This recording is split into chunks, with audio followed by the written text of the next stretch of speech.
Now, Kevin Rudd and his performance in the United States, and particularly at the UN. I mean, this morning there was just a touch of irony about his advice to the world there, that if you're going to commit to climate change, stick with it, otherwise you'll lose credibility. Don't just talk about it, do it, I think. There's a few people chuckling behind their hands at the irony of that, given the circumstances of Mr Rudd now. But he'd be well pleased with himself, though, wouldn't he, given the week?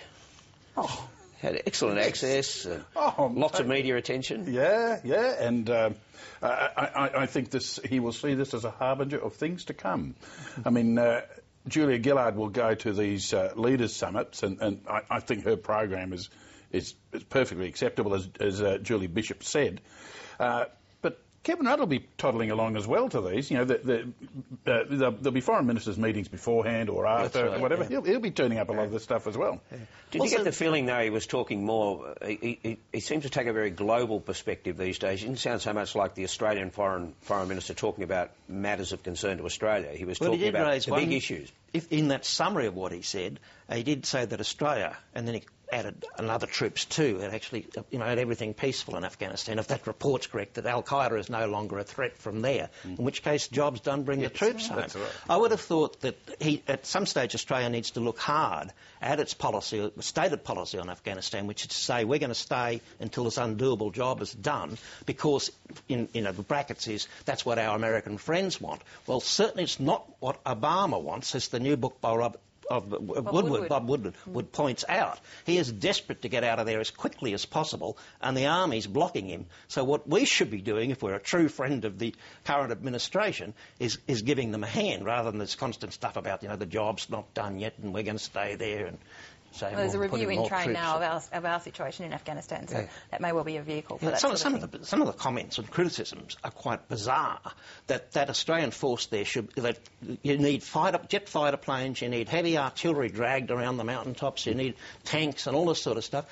When are we ever going to leave if that's the case? Because sure as hell we're not going to give the Afghan government fighter planes and all of that sort of stuff. And with Kevin Rudd, some old habits die hard. Here he is at the UN. We are fully realistic about the fact that we currently have violations of the provisions, as would be of the CTBT, by the DPRK. I think he's saying North Korean nuclear weapons. Yeah. Bit of a worry, really.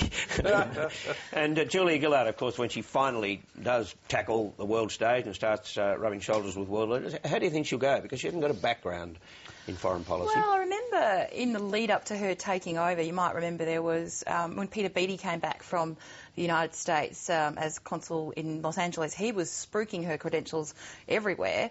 It's sort of interesting looking back on it now, actually. But he said that she went over very well in Washington. He said that she was well received, and that he thought she would make a fine leader someday.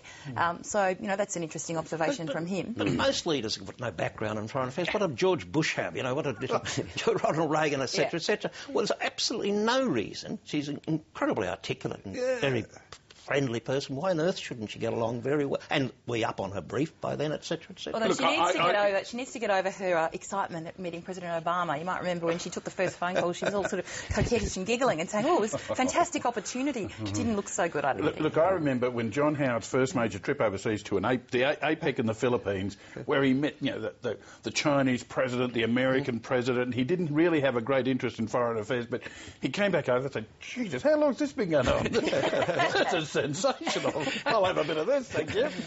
OK, more with our panel shortly. Karen Middleton, Malcolm Farr and Brian Toohey. But now here's Mike Bowers and Talking Pictures.